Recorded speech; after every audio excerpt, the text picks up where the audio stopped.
Hello, everyone. This is Melody here.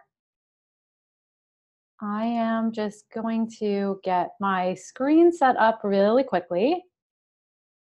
Let's see here. If you could go ahead as you are coming on, just pop in the comments. Let me know if you can hear me. Hello, Lucille. Thanks for being here. Let me know where you're watching from today. I would love to know. We have people here from all over the US, all over the country, all over the world. So New Hampshire, Cleveland, very cool. I am here in very cold New Jersey. So let's see. So you should all be able to see my screen now. Just give me an okay to let me know that you can see that.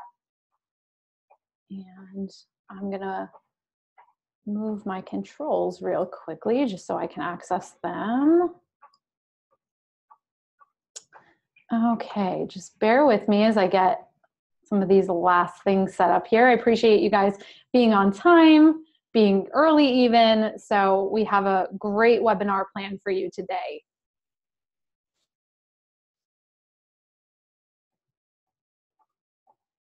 Great, so Ohio, New Hampshire, Minneapolis, Salt Lake, the UK, Netherlands, my goodness. All right, Washington, DC, Cayman Islands. Wish I was there today, I think. And let me turn on my video so you guys can see me. Great, so I think we are all set up and ready to go. So hello, everyone. Good afternoon. I want to thank you for joining me today for today's webinar, Communicate Beautifully, How to Present Your Ideas and Inspire Your Audience to Action. So I'm very excited to be here with you today. I'm so glad you made this time for yourself. So we have Sunnyvale, California. Let's see, what else? Boston, great, perfect. So let's dive in. So I want to start off by saying that if you are here to learn how to become a better, more confident communicator, then I am so happy you're here. A few weeks ago, I ran a survey to my audience, and maybe some of you here took it. If you did, thank you. And one of the top concerns that I heard from people were having fears about getting your ideas across clearly and powerfully. So I heard different comments like, clear, straightforward communication of ideas and information is a challenge for me. And I'm growing into a leadership role and I need to level up my communication. And I also heard from a lot of the entrepreneurs who are in my audience who said that they're running their own business and that a big part of that is presentation skills. They know it's a crucial part of their business, but it's scary nonetheless. So if any of these sound like you, then I want to assure you that you are in the right place. So go ahead and in the comments, let me know which of these statements can you relate to the most. Is it number one, that clear and straightforward communication is a challenge for you? Are you more in the category of number two? So are you growing into a leadership role at work and you know you need to level up your communication skills?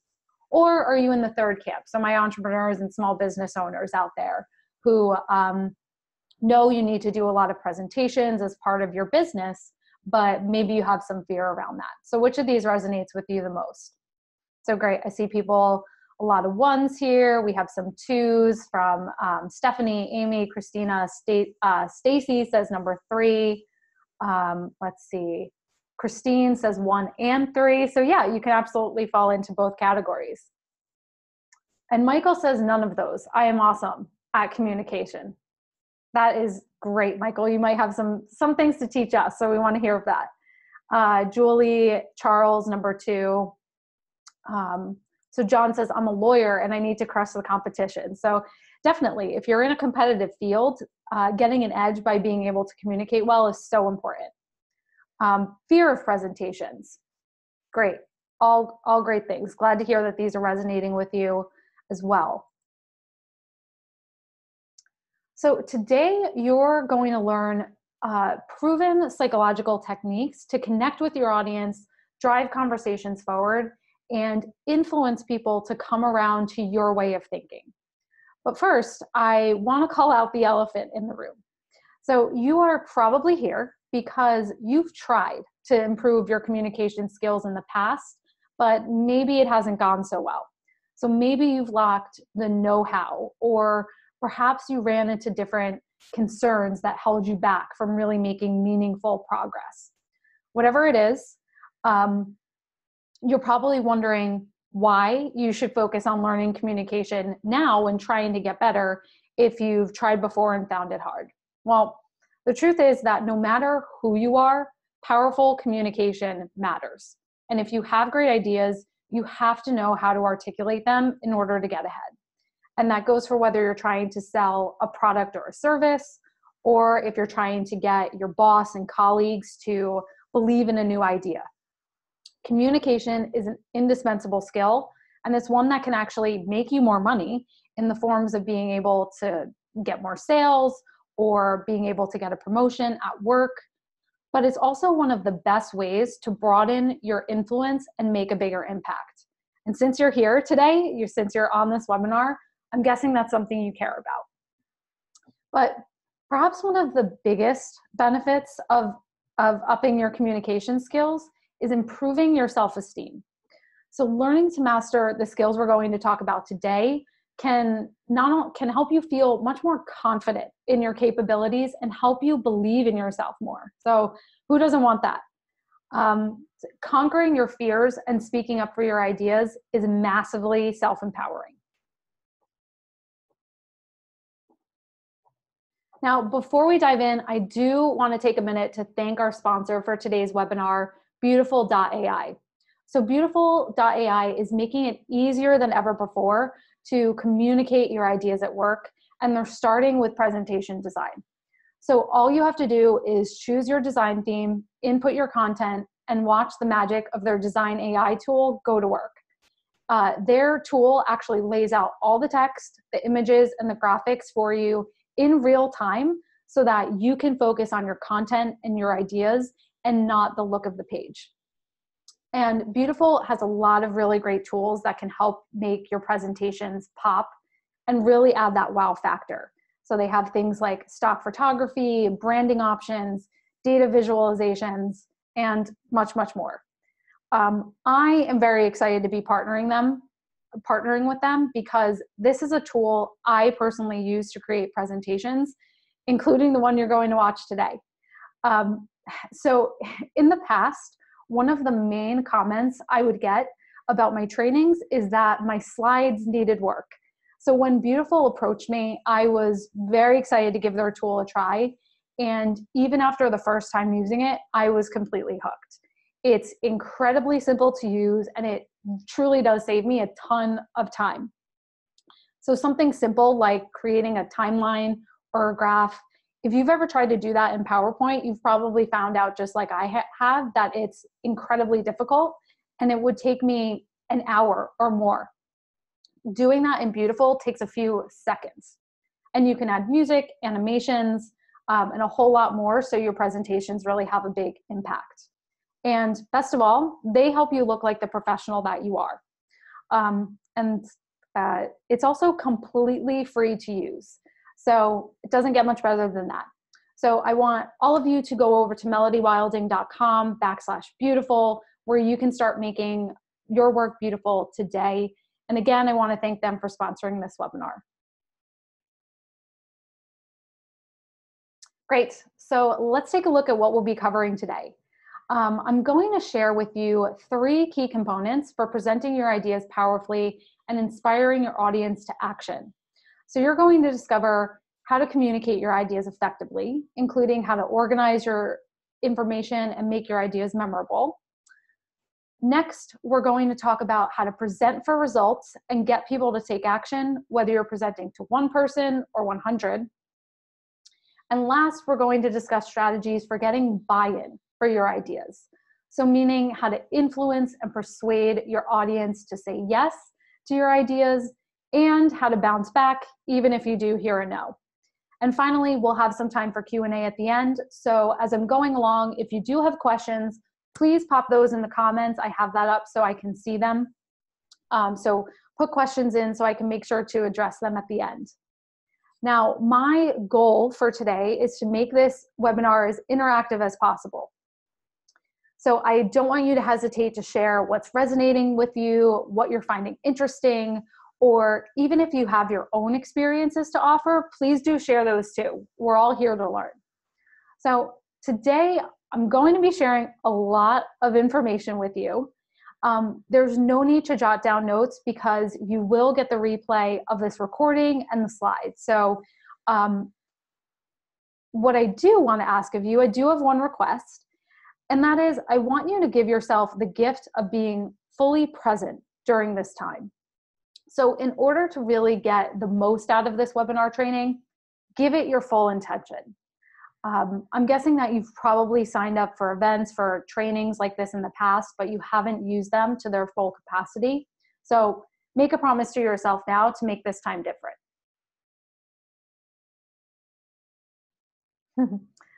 Okay, so here's what you can expect. By the end of this webinar, you will know how to leverage the power of psychology to improve your communication. You'll feel more confident presenting your ideas to influential decision makers like your boss, clients, customers, investors, executive teams. And you're going to be armed with actionable strategies you can implement today that will help you engage, motivate, and inspire your audience to take action more quickly and with better results.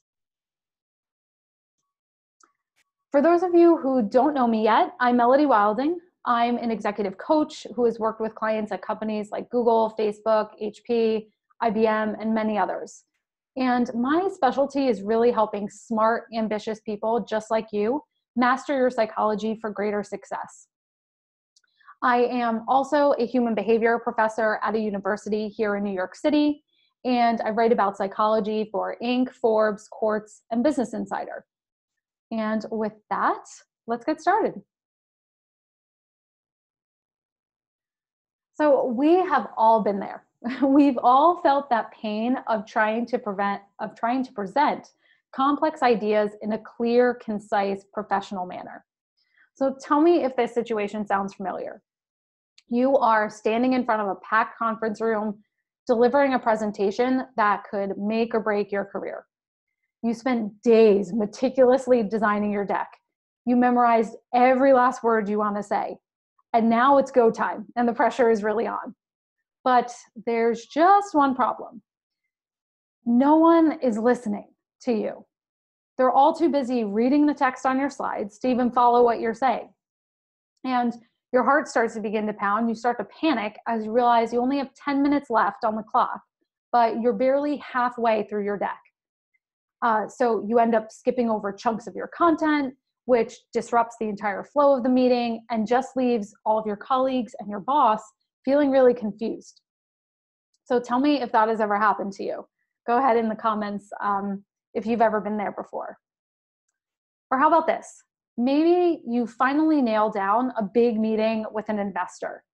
And in an effort to impress them, you create an hour-long talk all about your background and why they should invest in you. But as you're giving your presentation, you get a few minutes in, the investor abruptly interrupts you and says, "Can you please just cut to the chase? I already knew about all of this." And you realize in that moment that you failed to understand what she was really there for, which was not to hear about your entire life story, but to understand more about the product you have to sell. So in both of these situations, it's really easy to feel demoralized, foolish, or even embarrassed and worried that you blew what could potentially be a big opportunity. And for these reasons, it's why communicating effectively and presenting yourself in a professional way really does need to be one of your top priorities.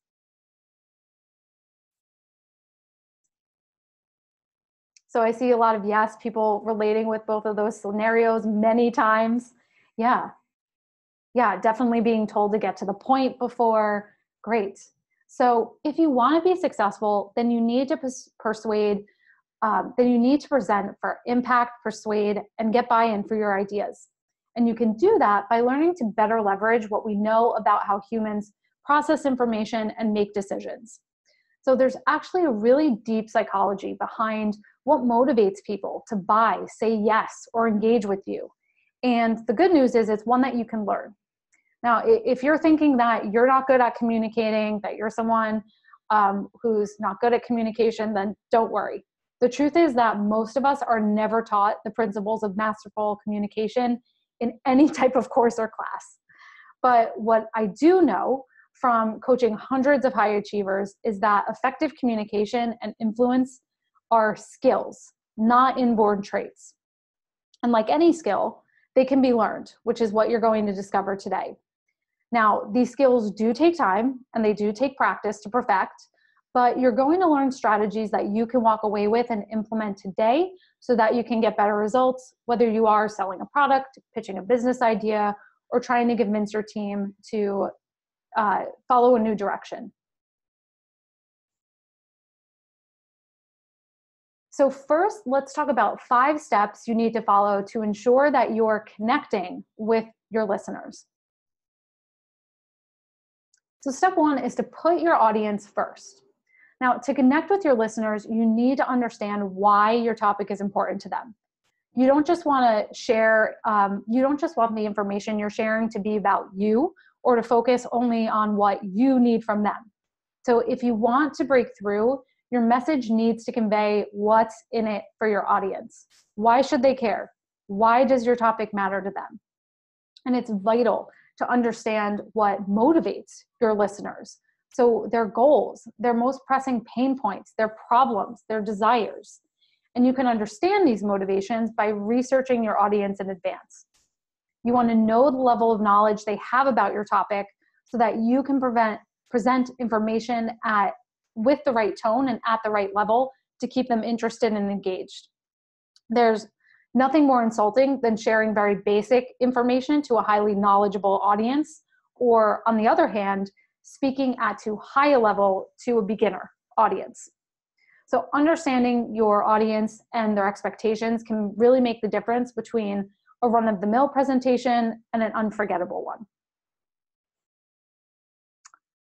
You also want to be mindful not to become a talking head.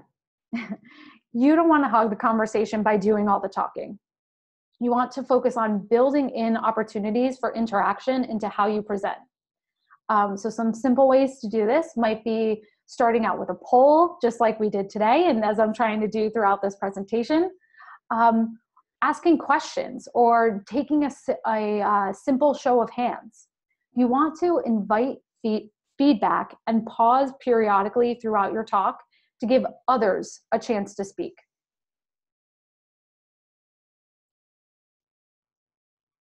Now, when it comes to sharing important ideas, many of us get up in our own heads. So if you've ever been guilty of getting in your own head about presenting, give me a yes, give me a heads up if that's ever been you.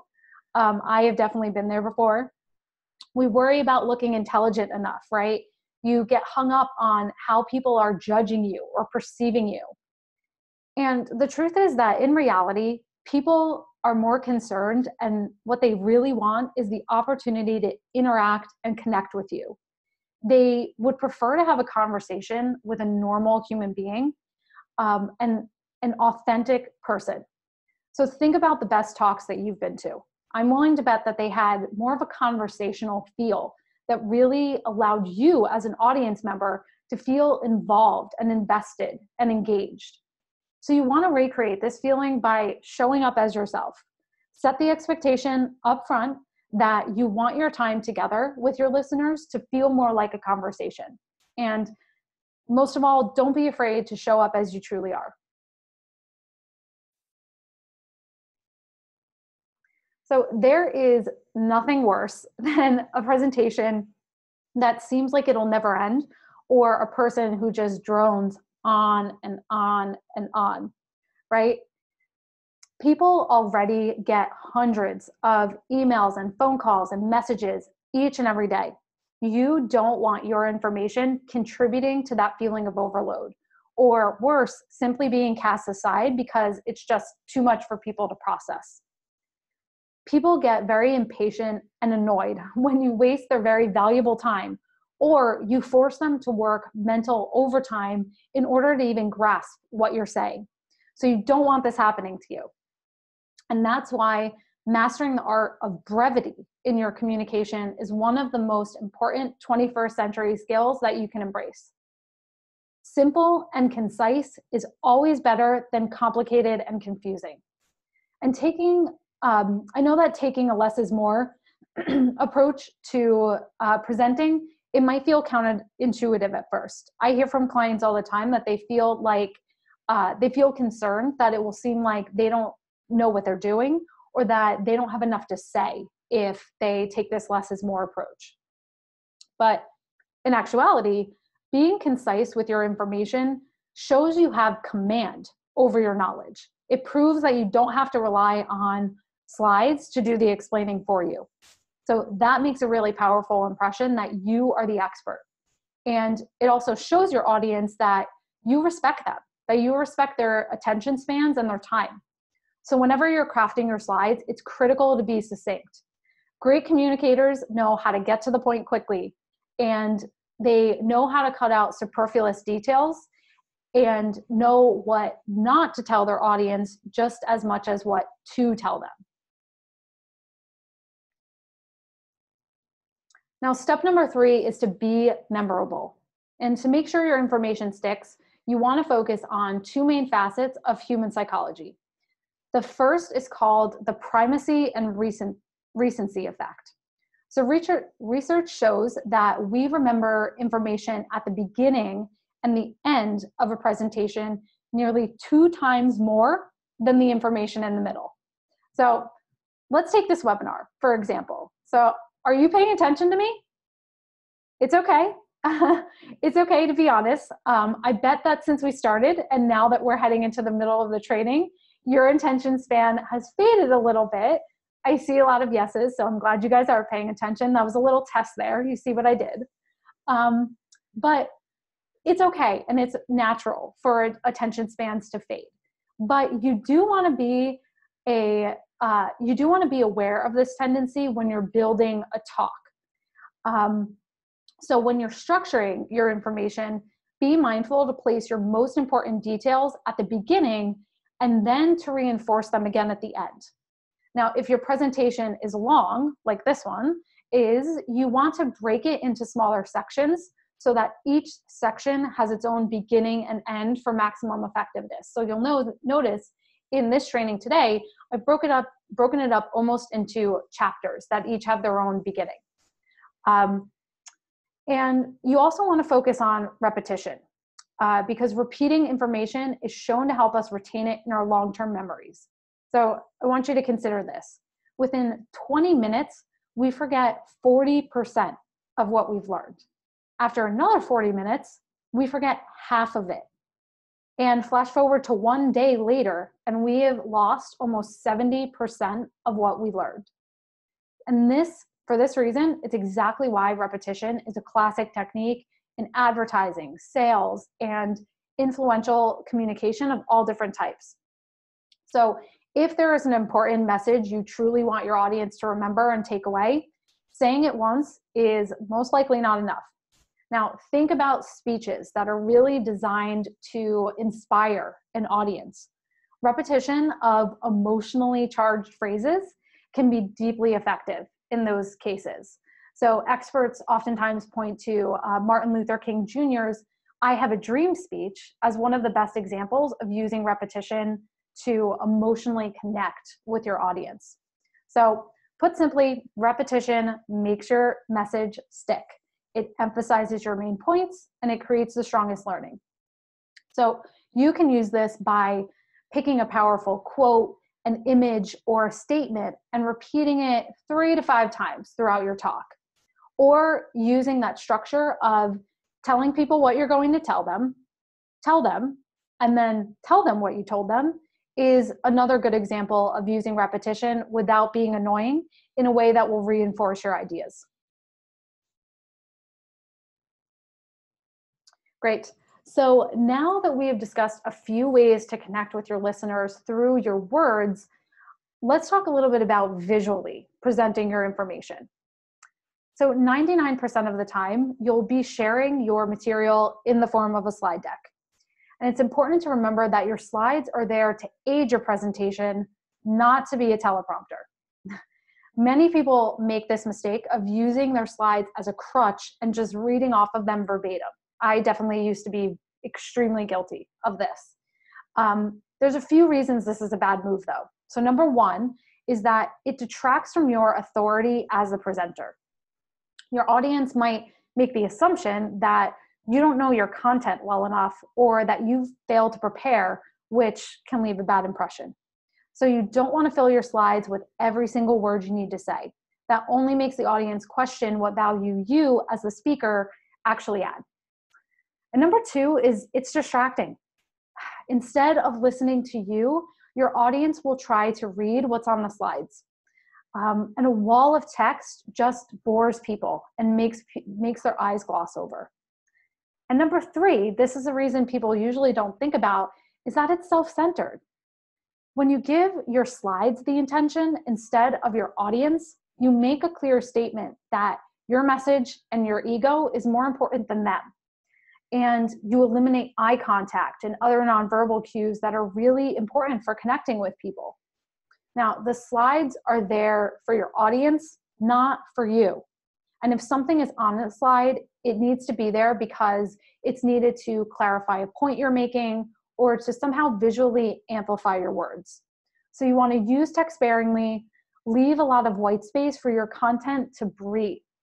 It's much easier on the eyes, it makes it more mentally pleasing, and most importantly, more digestible for other people. Presentation expert Nancy Duarte puts it this way, and she says that white space drives focus because it frames your content.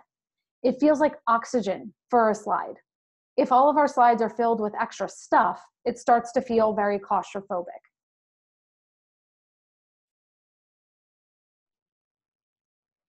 And great photography can also set you apart. So visuals do a lot to add interest. Excuse me. Visuals do a lot to add interest to what could be otherwise very dull information.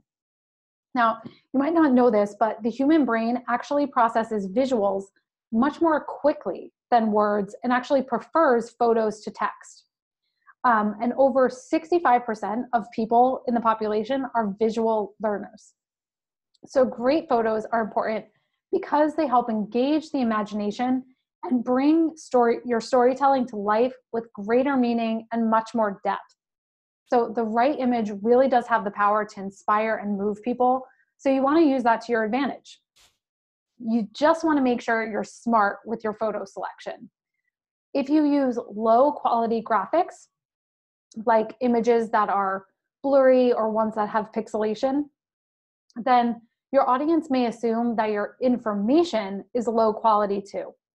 So this is thanks to something that's known as the halo effect. And it's where we assume that attractive things are good while unattractive things are bad. So while you may think that just grabbing images off of Google is saving you time, it's actually costing you in the long run in terms of credibility. So that's why using high quality photography is key. And today, there's really no excuse for having amazing images to complement your presentation. There are lots of excellent stock photography sites out there. I see some people mentioning them in the comments. Pexels is a great one, where you can get really high quality stock photo completely for free. And you also want to make sure that your visuals match the emotion you want to convey. So for example, using an image of an open sky may convey possibility, freedom, freshness, or using bright colors. You can convey happiness and joy. But you want to be careful not to send the wrong message with your photos too.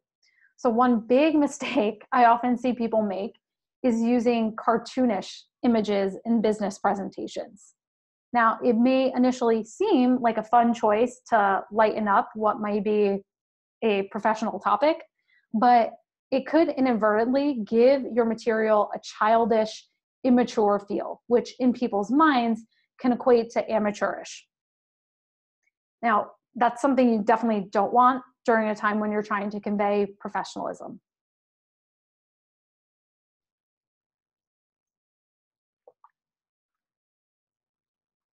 Great. So next we're going to cover how to present for results And I'm going to talk about 3 tips that will help you get your audience to take action. So tip number 1 is to start with an agenda. Psychologically speaking, we find structure soothing. Structure lowers our anxiety because we know what to expect and we can prepare for it. And agendas have the same effect. So they put your attendees at ease, and people feel assured and much more comfortable knowing that you have things under control. Providing an agenda places you in a position of authority. You are taking the leadership role in that interaction, which helps people trust you more.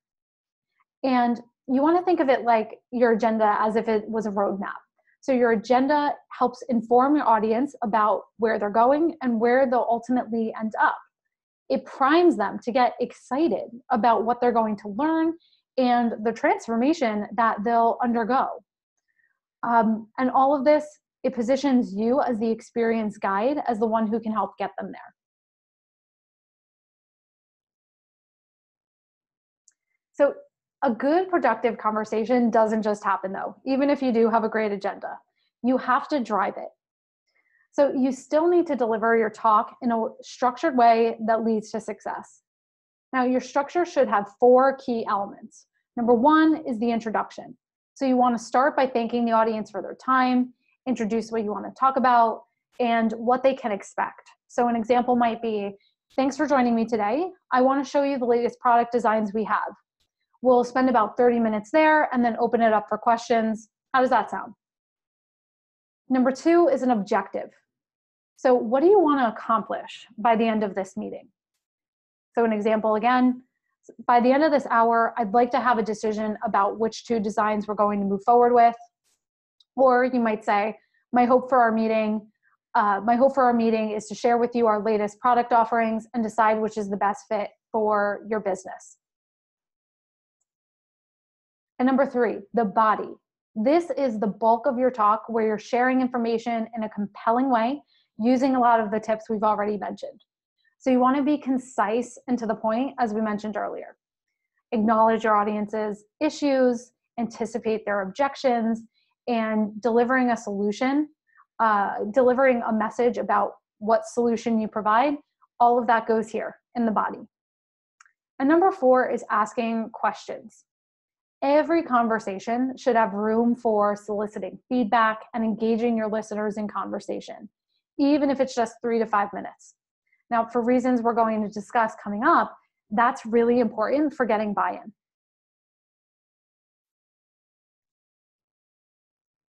And finally, before you wrap up, you need to get confirmation on what's happening next. So who is responsible for what? What are the next steps? What has been agreed to? Always define action steps, roles, responsibilities before closing. That's how you prevent things from those meetings that you have that tend to go nowhere and actually ensure things move forward. And research finds that when people commit to next steps, they're more likely to follow through because we have a human need to be consistent with our actions. So in fact, the American Society of Training and Development did a study and they found that you have a 65% chance of completing a goal if you commit to someone else that you will. And if you have a specific accountability date that you'll check in by, that chance of success goes up to 95%.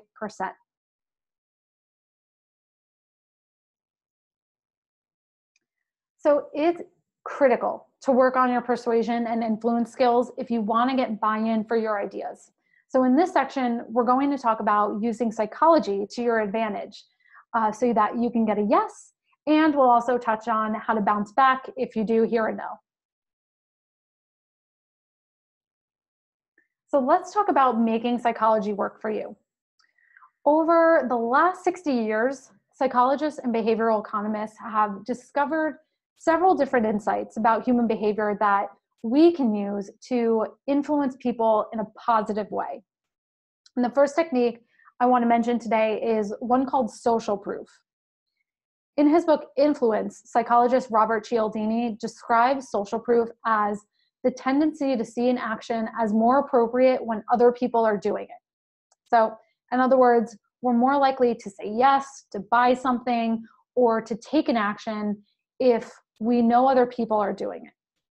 Now, to drive home exactly how important social proof can be, consider that 70% of people look at product reviews before making a buying decision. But product reviews are just one example of social proof. You can use customer testimonials, case studies, Yelp ratings, expert endorsements. All of these help reinforce trust and help someone be more confident in their decision to work with you. This all goes back to that halo effect that I mentioned a little earlier. If your product or solution comes highly recommended from another source, people are automatically more apt to judge it favorably. And another technique is called closing the empathy gap. Now, we have a tendency to underestimate just how much people's emotions affect their mental states. We make the assumption that logic persuades people the most. We think that objective facts, stats, and presenting data is what will change people's minds. But the truth is, people are not rational creatures. And at the point when we make decisions, emotions are very important for choosing. So you need to get inside your audience's head. You need to exercise the empathy muscles you have by understanding their needs, their fears, their deepest desires. Your goal in closing the empathy gap is not to tell your audience what to think or to tell them what's best. Your goal is to help them discover that for themselves. You want to help them arrive at what feels right and what feels advantageous and really in their own best interest. So appealing to emotions is all about making them, your listeners, see why something is good for them and what's good for their side. And your job is to position yourself as the solution to those problems and those pain points.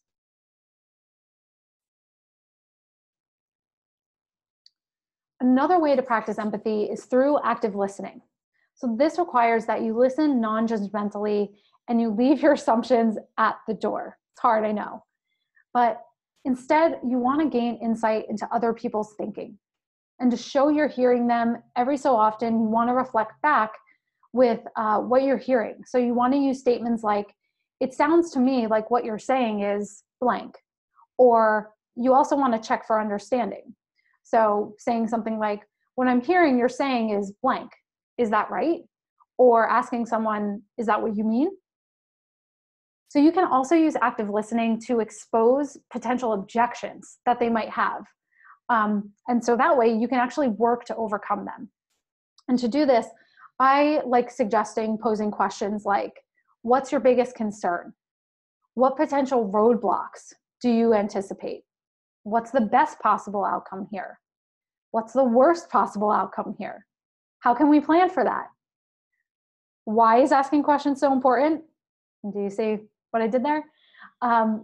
It's very important because your credibility and the viability of your ideas depends on acknowledging your audience's issues and proving that you understand them through genuine empathy. And that's how you build connection, and that's how you build trust.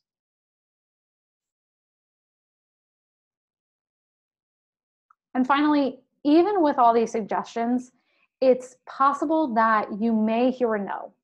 So what do you do at that point? You open the door for compromise. I teach my clients an assertive communication technique that they can use to bounce back from rejection, which is called workable compromise. And put simply, this means that if your request is denied or you're rejected, then you want to propose an alternative solution, one that both of you can live with and that both of you get some sort of benefit from. So to reach a workable compromise, you want to start by opening the door for dialogue. So encourage the person to reiterate their concerns, bring their objections to the table. And by doing so, you create an opportunity to smooth over any disagreements. Because after all, you can only meet someone halfway if you understand what they'd actually like to be different. So finding a workable compromise is all about building relationships and working things out together. So here are some examples of what that might look like. Let's say you get pushback on a price, which is a big one I hear. So you could say something like, my goal is to find a number that works for both of us. How can we get there?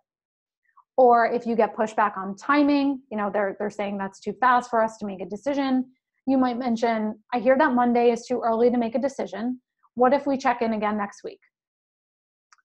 If you can forge a bond with your audience and show that you're on their side, that is the ultimate way to get buy-in.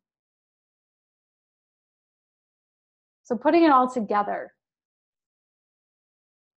So let's do a quick review of what we covered today. So first, you discovered how to communicate your ideas effectively by making your information more concise and memorable. You also learned about the importance of connecting with your audience through the power of visuals to reinforce your message. And next, we talked about presenting for results, namely how you should use structure to drive a conversation and position yourself as the authority. You discovered how to get firm commitments that lead to next steps and actually keep things moving forward. And finally, we looked at influence and persuasion strategies to gain buy-in for your ideas. So now you know how to leverage social proof, empathy, and active listening skills to actually help you get to a yes. And you also have the workable compromise tool if you do need to rebound from rejection and get back on your feet. So with that, now that I've been talking for a while, I want to practice what I preach and open the floor up to you. So if you do have questions, I see we have a few waiting, but go ahead and pop those in the comments. I'm going to get to as many as I can. But I would also love to hear what stood out to you. So which of these strategies or steps that we talked about today will you be trying in your next presentation? So maybe you'll experiment with adding more social proof or using more visuals. If you do have a presentation coming up that you're preparing for, then now is a great time to be researching your audience and trying to understand their pain points, anticipating questions. You can put together your talk using the structure that we talked about and get your agenda together. Lots you can do. There's so many options, but I want to hear from what you will be trying. So I see Leanne is saying brevity is really important to her. Be concise, great reminder. Active listening is something. The tip on not using cartoons, very important. We overlook these small things and we don't always realize the signals they are sending to other people. And being concise and being brief, like I said, a lot of times that brings up limiting beliefs for people for not being enough. We equate quantity with quality, and they're not the same thing.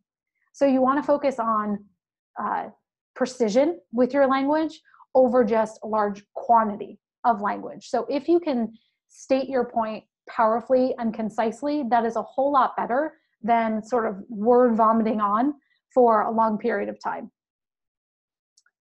So, okay, I am going to check out what we have here in the Q&A, if I can get it to open. So let's see, bear with me as I find where the Q&A is hiding.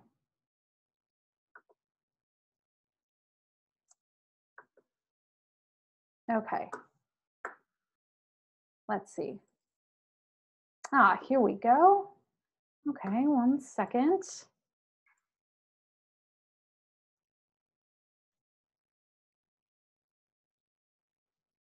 Okay, so Charles asked, are there any handouts? So there will be a replay sent after the webinar today. You will get the recording and you will get the slides from this presentation. So no worries about that.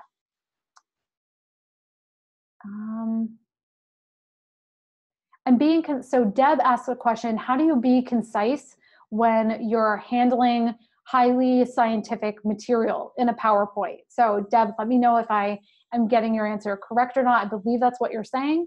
So being concise with scientific material is a challenge. I work with a lot of people who work in very highly scientific fields.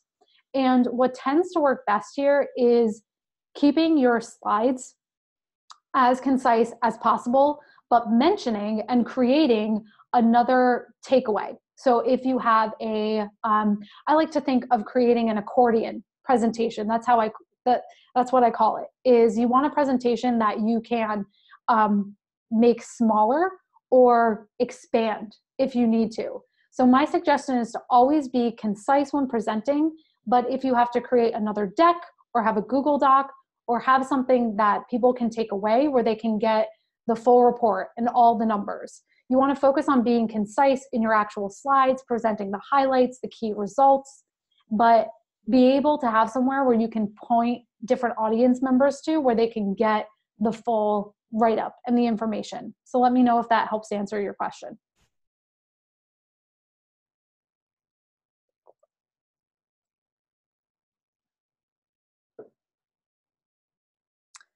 And I'm just reading through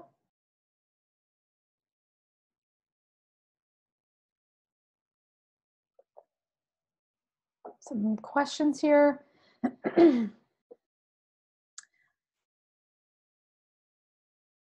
So a lot of people asking this question about my organization always ask for high level information, but then they want a lot of details. So how do I bridge that gap? So what I mentioned before is having the high level takeaways and highlights on your actual slides and your visuals, and having somewhere else that you can point people to that is a takeaway document. That's my suggestion.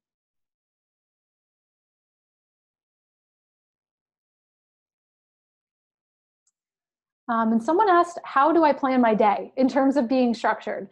It's not a random question. I actually get this question quite a bit. And we're actually going to have some more presentations coming up about planning your time and being more mindful in your day. So stay tuned for that.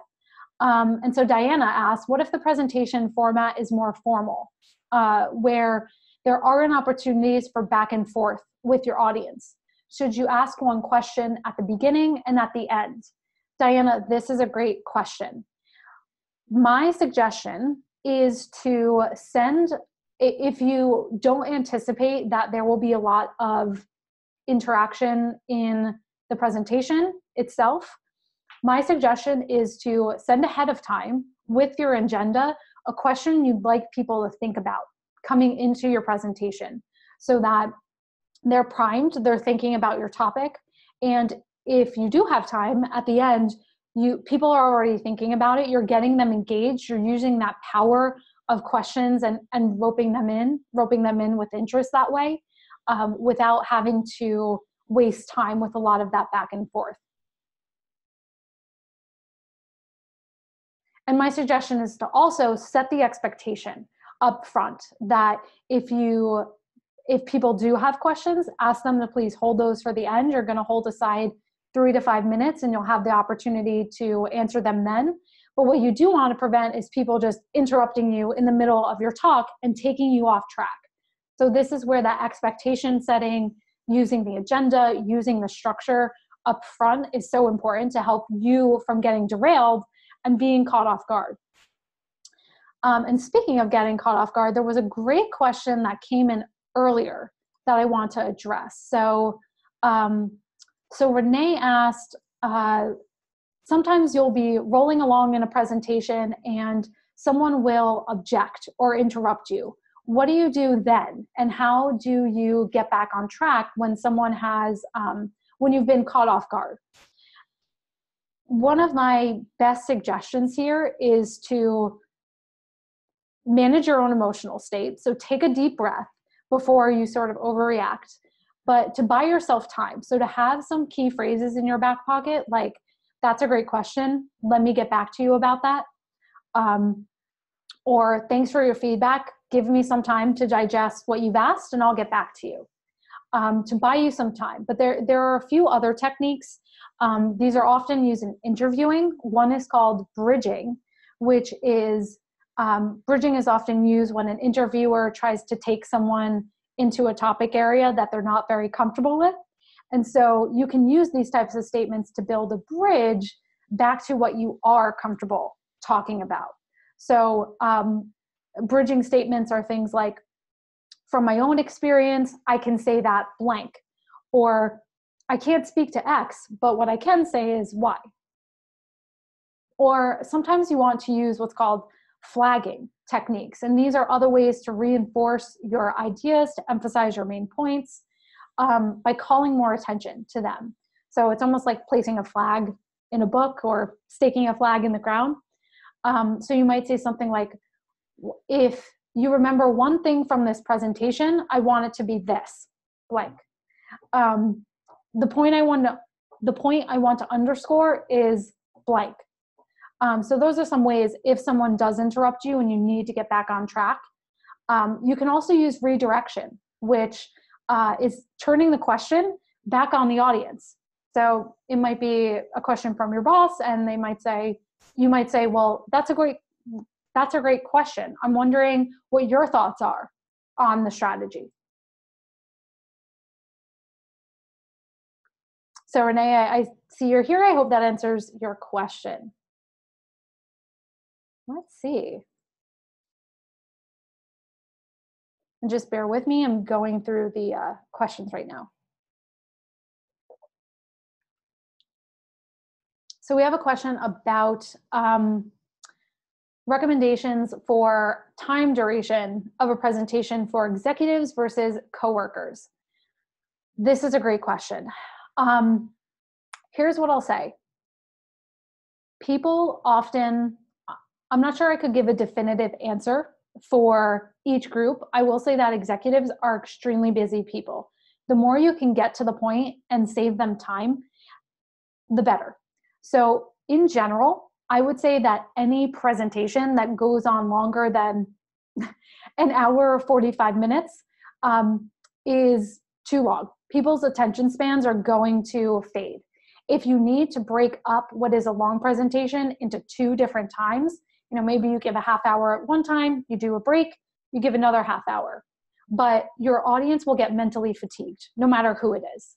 Executives are very short on time. So the more you can respect their time, get right to the point, dive right in, and upfront set that expectation of, I want to respect your time today, so I'm going to dive right in, they'll appreciate that. Now, what I see people do is make the mistake of mixing the purposes of meetings or presentations. So if you're giving let's say, this happens a lot with, let's say, end of year strategy planning. That's a big one right now. Excuse me. End of year strategy planning, where people are putting together goals for the next year. In this would be a great example of where you want to separate out the goals and objectives for those meetings. So you really should have one meeting where you're focused on delivering and sharing what your goals, your strategy, your objectives for that upcoming year might be. And most likely that should be a separate meeting from talking about, if there are agreements that need to be made or things that need to be talked through. That should most likely be a separate meeting, because that's going to take a lot of different time. And so what I see people do is try to accomplish too many different goals in one meeting or presentation, if that makes sense. So that might be more common, particularly with coworkers, or you might try to mash a lot of time together if you only have executives for a certain period of time. So just be mindful of that.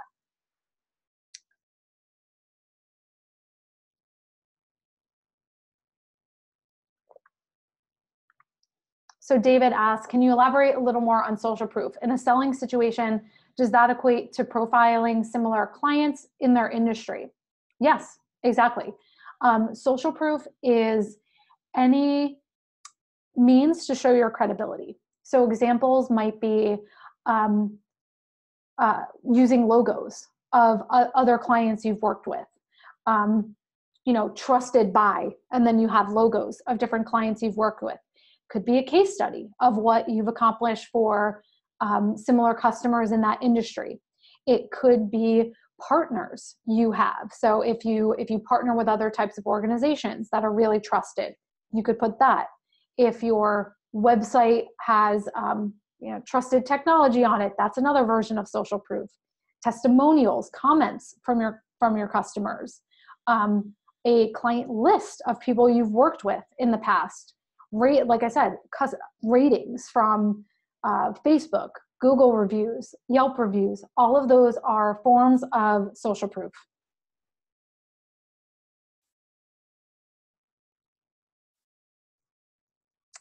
And I am just scrolling through, so bear with me. Let's see. So Diana, I know you're here, and Diana, for everyone who's listening, is from the Beautiful team.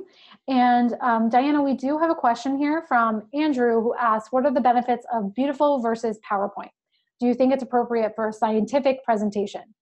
I will say, from personally using Beautiful, that if you are someone who deals with having to create a lot of different graphs and visualizations of data, then Beautiful will be a game changer. I will say that, but Diana, I did want to let you know that was a question that came through, so if you want to address it in the comments, and that was from Andrew.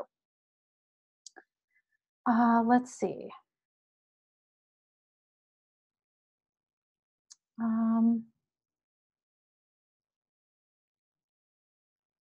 So a couple more questions. Yeah, so Lucille mentioned, have I heard of the 5x15 presentations? 5 slides in 15 minutes. It really makes people be more concise. So yes, absolutely. I've heard of those, the rapid fire presentations. It shows you just how it forces you. Simple is not easy, right? Simple can be very hard, and simple actually takes a lot of work.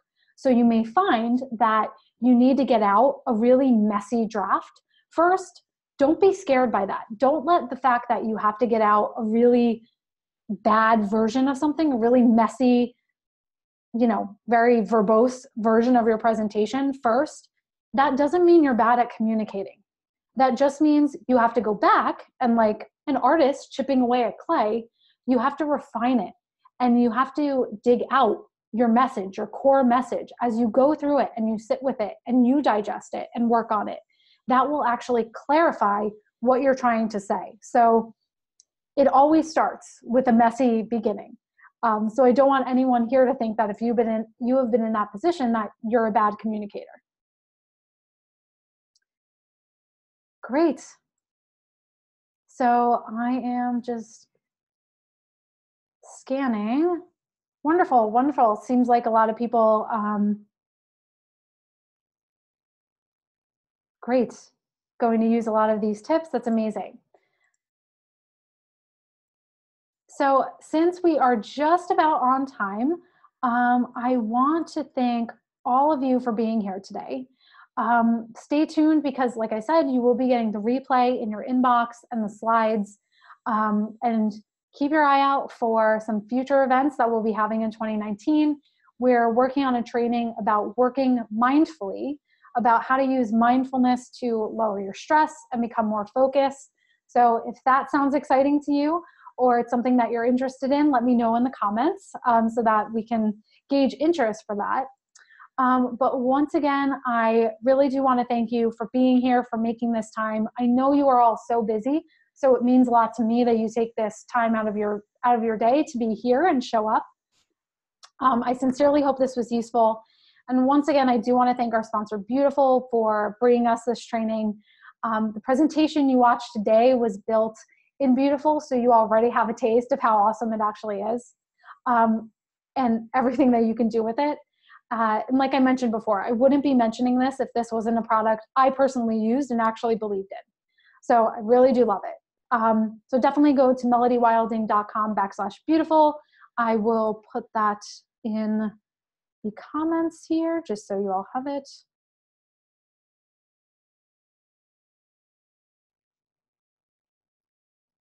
Great. So definitely head over to that link so you can start making your free presentations today. And I will see you all soon. Thanks again for being here.